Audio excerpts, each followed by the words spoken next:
impasse entre poderes. É absurdo. Eu acho que ser decidido.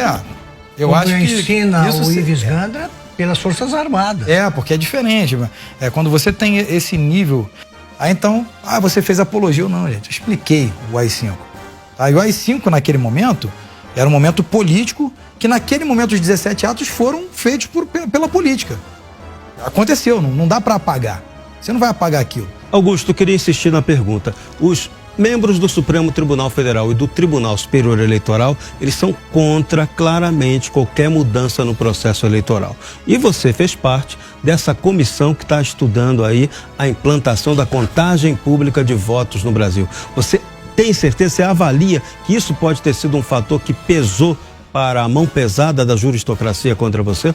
Eu tenho certeza absoluta, porque eu realmente sou incisivo nesse ponto. Quando eu enviei foi até o ministro Barroso que recebeu, quando eu solicitei explicações do supercomputador, né, e sobre a fraude, pedi anulação, inclusive, das eleições de 2020, porque houve ali explicitamente, né, e publicamente que houve a invasão e tudo mais, até pelos ministros, aí eu solicitei. Então eu sempre fui muito incisivo nessa defesa, e eles sempre respondiam de uma forma muito sabonete, né? Fala e sai por um lado, sai por outro, mas nunca de forma.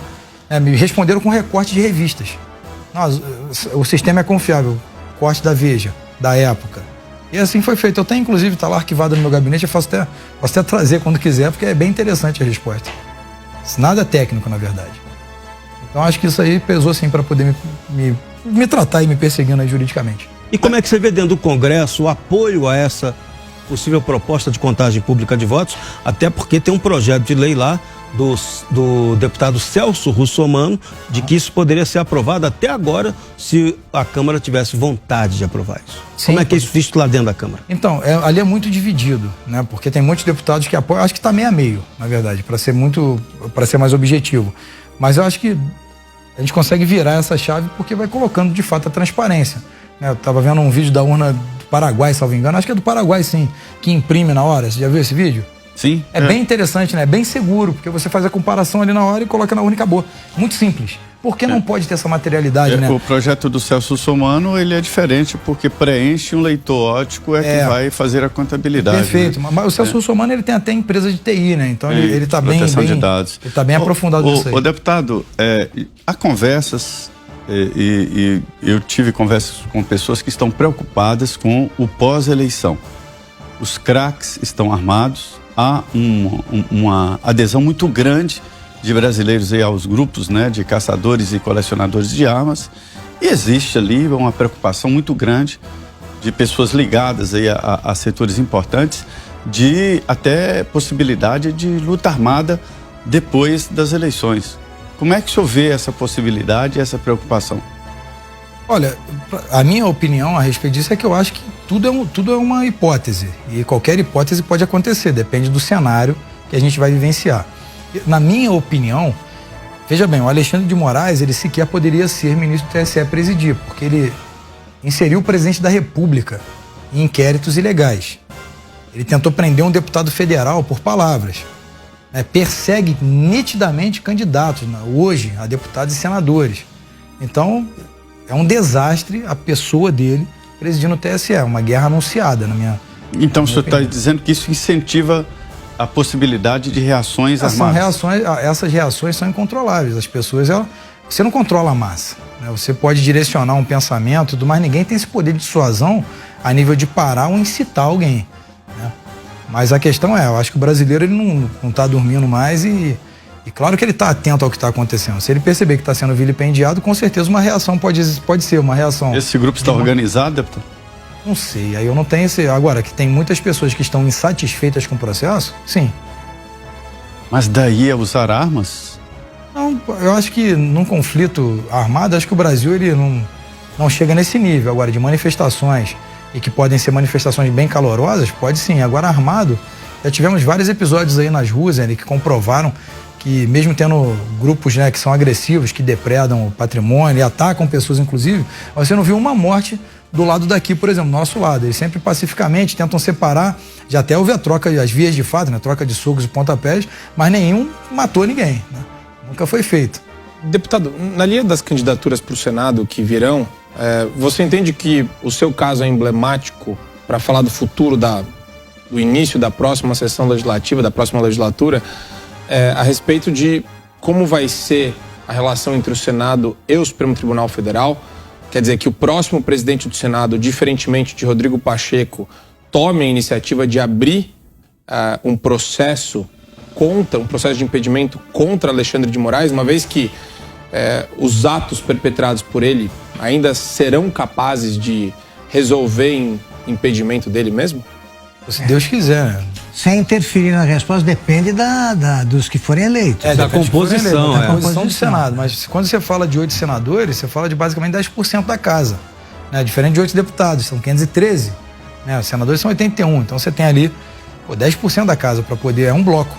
Então, os que aderem tem vários ali que têm lutado, o Lazier Martins, o Girão, o Marcos, né? Então temos bastante deputados ali que têm essa vertente, mas faltam outros para aglutinar. Chegando ali, nós temos, eu acho que 38, 39 pedidos de impeachment. 9 são para Alexandre de Moraes. Todos têm embasamento jurídico, né? E a Lei 1079, ela é clara, a lei de impedimento, mudança de voto, né? Atividade político-partidária, suspeição, dentre várias questões. Está ali no artigo 6º, você pega, né? Dos ministros do STF. E simplesmente ela tem que ser analisada, né? Isso é regimental o regimento do Senado, é claro. Se tem os requisitos, né, jurídicos para análise, tem que analisar, você não pode engavetar. É criada então a comissão, ela é discutida e a pautada do plenário decide. Se não for empichado, ok. Mas o que tem que ser dado o recado é, se você está incorrendo em crime enquanto ministro, você tem que responder por isso. Você não pode ficar incorrendo em crime o tempo todo e passar incólume por isso. Agora, fora o impeachment, que é uma medida extrema, quais outras medidas de aprimoramento institucional que podem ser tomadas para melhorar essa atuação do Supremo Tribunal Federal? Olha, por exemplo, a PEC do deputado Domingos, ela é muito boa porque ela coloca o Congresso como uma casa revisora de decisões inconstitucionais. Ou seja, só o fato de você dizer para o ministro, olha, a sua decisão é inconstitucional, o Congresso, com representatividade, está revogando. Para mim, eu acho que é uma boa saída.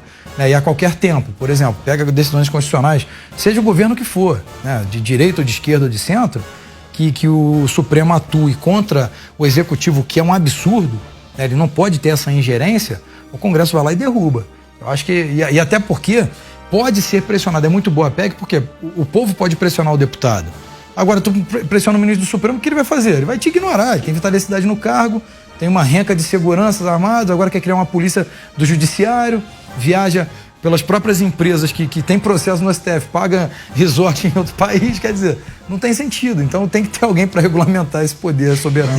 Eu acho, Daniel, que as coisas começaram a se agravar no momento em que o ministro Alexandre de Moraes impediu a nomeação de um superintendente, né, da Polícia Federal, Sim, que é uma atribuição do presidente da República. A partir daí, você localiza outro ponto, né, de origem, é esse. Esse ponto. Porque a partir daí, ninguém renuncia a um poder que acabou de conquistar, né, de ampliar. Ele não volta atrás. É o que aconteceu. Ele fez o teste, ele falou, vai que cola. Se colou, né? Só que ele tem que, eu acho que ele é um pouco mais inteligente do que isso, ele tem que perceber que de um lado ele faz e do outro é documentado. E a história sempre cobra. Eu pensaria assim, né? Se estivesse lá, eu pensaria assim. Perfeito. Agora, nesse todo esse processo, inclusive o citado por Augusto aí, de agigantamento do Supremo na Praça dos Três Poderes e de um abandono do Congresso, não é só da Câmara, do Congresso, do seu mandato, né? Sim. Eu entendo que um deputado, ele não é representante só dos seus eleitores, não, mas representante do povo a partir do momento que ele toma posse, né? E houve um abandono e um silêncio estrondoso do Congresso sobre o assunto. Sim. Eu entendo que o Congresso ou deveria caçar o seu mandato ou te proteger plenamente. E não fez nenhuma coisa nem outra. Por quê? O que aconteceu? Que apagão foi esse? Olha, sinceramente, eu não consigo te explicar, né, corretamente, porque, primeiro, quando houve a prisão, eu falei, eles não vão abrir mão de uma prerrogativa que nós detemos enquanto deputados, né? Se o Augusto Nunes foi eleito deputado, ele vai passar imediatamente a ser investido de prerrogativas. Essas prerrogativas não são do Augusto, são do cargo, da instituição Augusto Nunes. Então ele está representando uma parcela significativa no momento que ele foi eleito. E dali por diante as pessoas começam a acompanhar o Augusto, já são milhões de pessoas. Pô, esse cara me representa. Vídeo Enéas, o saudoso Enéas Carneiro. Ele foi eleito como recordista de votos. Mas depois ele não representava mais 1.700.000 pessoas, 1.800.000. Ele representava 10 milhões. A mesma coisa o presidente Jair Bolsonaro, quando ele era deputado, ele representava milhões, tanto que foi eleito presidente. Ele não representava mais aquela parcela de 400.000 que ele foi eleito. Então, acho que quando eles abrem mão disso, eles não abriram mão da prerrogativa, eles abriram mão do povo. O povo está de olho e falou, olha, se você trata a pessoa que me representa dessa maneira, você não está me protegendo. Então, acho que eles deveriam ter se posicionado melhor, sim. Acho que foram muito infelizes ali naquela decisão e do jeito que estão atuando. Vale a pena citar sempre, a gente vive repetindo, se eu me enganar aqui, eu trocando, errar a palavra, vocês me corrijam.